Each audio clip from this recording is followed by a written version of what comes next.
అక్రమాస్తుల కేసులో జైలుకెళ్లిన మహానేత, 38 కేసులతో రికార్డు కొట్టిన పేదల పెన్నిది, 16 నెలలు జైలుకెళ్లి బెయిల్పై విడుదలైన బడుగు బలహీన వర్గాల ఆశాజ్యోతి. అతడే మన పులివెందల పులిబిడ్డ, ఆంధ్రప్రదేశ్ మాజీ ముఖ్యమంత్రి వైఎస్ జగన్.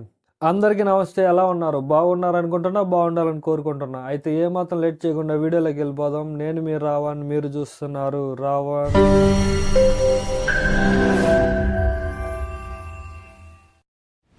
ఇడుగూరి సందింటి రాజశేఖర్ గారు, విజయమ్మ దంపతులకు 1972 డిసెంబర్ 21న కాకుండా తర్వాతి సంవత్సరం అదే రోజున తన మొదటి పుట్టినరోజు జరుపుకున్న వైఎస్ జగన్ 1974లో జన్మించిన వైఎస్ షర్మిలను తన చెల్లి అని తెలుసుకున్నాడు. పులివెందులలో స్కూల్కి వెళ్లిన జగన్ హైదరాబాద్లో కాలేజీకి వెళ్ళాడు.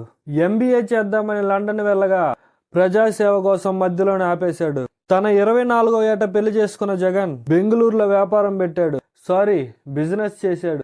ఈ సమయంలోనే ప్రజాసేవలో బిజీగా ఉన్న తండ్రికి తెలియకుండా సక్రమ మార్గంలో ఆస్తులు కూడా పెట్టాడు. 2009లో తండ్రి పిలవక ముందే రాజకీయాల్లోకి వచ్చిన జగన్ కడప ఎంపీగా పోటీ చేసి గెలిచాడు. ఇక ప్రజలకు సేవ చేద్దామని అనుకున్నా ఇంట్రెస్ట్ లేకపోవడంతో సక్రమ ఆస్తులు కూడబెట్టడంలో ఫోకస్ చేశాడు. CBI 2010లో జగన్ ని తన తండ్రి అధికారాన్ని ఉపయోగించుకొని క్విట్ ప్రోకోకి పాల్పడ్డాడని ఆరోపించింది. ఈ ఆరోపణలో టీడీపీ పాత్ర లేకపోలేదు.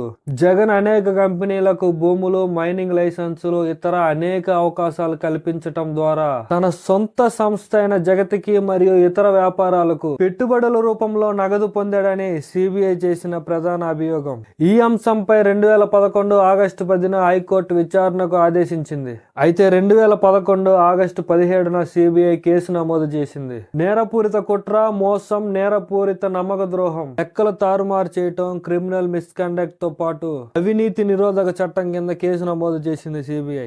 ఇందులో జగన్ మాత్రమే కాకుండా విజయ్ సాయి మరియు 71 మంది నిందితులుగా ఉన్నారు. CBI 2012 మార్చి 31న ఎంపీలుగా ఉన్న జగన్ మరియు విజయ్ సాయి ప్రజలకు కాకుండా అనేక ఫార్మా కంపెనీలకు సేవ చేసి 29.5 కోట్లు ముందు వేసుకున్నారని తన మొదటి ఛార్జ్ షీట్ లో పేర్కొంది. 2012 ఏప్రిల్ 23న తన పెట్టుబడిదారులను 35 కోట్ల మేర మోసం చేశారని తన రెండవ ఛార్జ్ షీట్ లో పేర్కొంది CBI.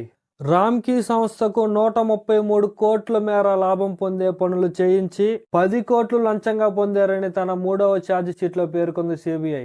ఇలా జగన్ పై 1 కాదు 2 కాదు మొత్తం 11 ఛార్జ్ షీట్లు వేసింది CBI. ఇవన్నీ నిజమే అని తేలటంతో 2012 మేలో జగన్ ని అరెస్ట్ చేసి జైల్లో వేశారు. The CBI has arrested YSR Congress chief Jagan Mohan Reddy in a disproportionate assets case. The arrest came after 3 days of questioning. ఈ తప్పులు ఏ ఎల్లయ్యో పుల్లయ్యో చేస్తుంటే జీవితాంతం జైలు పాలయ్యేవారు. కానీ జగన్ రాజకీయ నాయకుడు కనుక 16 నెలలకే బెయిల్పై విడుదలయ్యాడు. జగన్ ఇప్పటి వరకు 11 సార్లు బెయిల్ కోసం జగన్ అప్లై చేసుకున్నారు. ఇన్నాళ్లకు కోర్టు కరుణించింది. జగన్ కు షరతులతో కూడిన బెయిల్ ఇస్తూ తీర్పు చెప్పింది. CBI వేసిన 11 ఛార్జ్ షీట్లు చదువుతున్నప్పుడు ఒకదానిని మించి ఒకటి ఉంటుంది.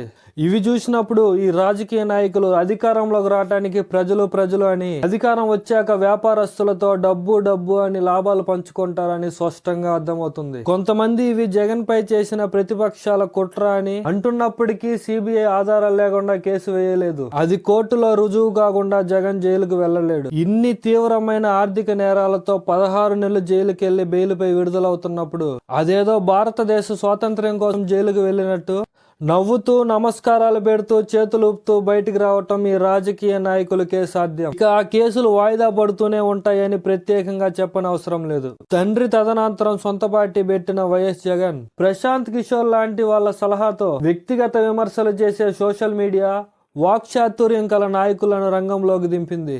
అప్పటికే అనేక ఆరోపణలు మరియు వరుసగా అధికారంలో ఉన్న టీడీపై విరుచుకుపడ్డారు.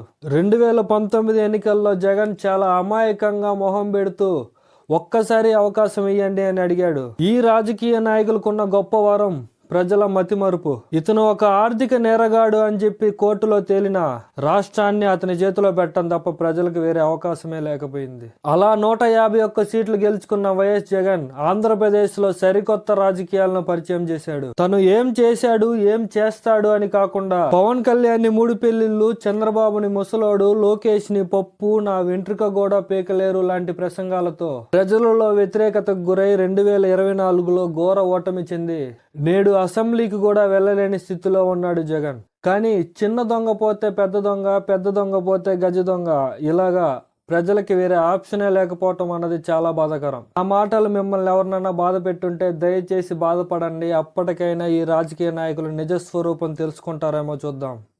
Thank you for watching.